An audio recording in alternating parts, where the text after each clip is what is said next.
আসসালামু আলাইকুম। সবাই কেমন আছেন? আলহামদুলিল্লাহ আমি ভালো আছি। আশা করি আপনারা সবাই ভালো আছেন। এই যে এই জিনিসটা নিয়ে আপনাদের সাথে আজকে ভিডিও করে হাজির হয়ে গেলাম। তো এই জিনিসটা আমি মেলাতে স্টলে দিয়েছিলাম।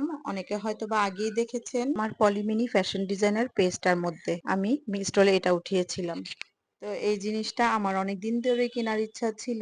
তো ফাইনালি এটা মেলার একটা উদ্দেশ্য নিয়ে কিনে ফেললাম। তো এই যে কতগুলো স্ক্রু দিয়েছে ভাইয়ারা, এইটা আমি যে পয়েন্ট মতো বসিয়ে তারপরে এই যে ছিদ্রটা রয়েছে সেটার ভিতরে ঢুকিয়ে তারপরে এই যে স্ক্রু দিয়ে টাইট করে দিচ্ছি। আর সাথে আমার ছেলে আমাকে অনেকটা হেল্প করছে। তো এই জিনিসটা কিন্তু খুবই ইউনিক এবং সুন্দর ছিল। অনেক খোঁজাখুঁজির পর তারপর আমি কিন্তু নিয়ে এসেছি। আর এটা নিউ মার্কেটে কিন্তু অ্যাভেলেবেল পাওয়া যাচ্ছে। আমি নিউ মার্কেট থেকে নিইনি, আমি একটা পাইকার মার্কেট থেকে গিয়ে নিয়ে এসেছি। এই যে এটা ফাইনাল লুক কত সুন্দর, এই যে সেট করার পরে দেখতে কত সুন্দর লাগছে। আর সকালবেলা আমার ছেলে এই যে নাস্তা নিয়ে এসেছে, সে বলল যে আম্মু একটু সাজালে কিন্তু খুবই ভালো দেখা যাবে, কিন্তু অ্যাকচুয়ালি এটা আমি নিয়েছি সামনে যে স্টল দিয়েছিলাম সেই জন্য আর কি। তো আমার এই স্ট্যান্ডটা কেমন হয়েছে সবাই আমাকে কমেন্টে জানাবেন। আমার আরো একটি পেজ রয়েছে পলিমিনি ফ্যাশন ডিজাইনার, আপনারা চাইলে আমার সেই পেজটা থেকে ঘুরে আসতে পারেন।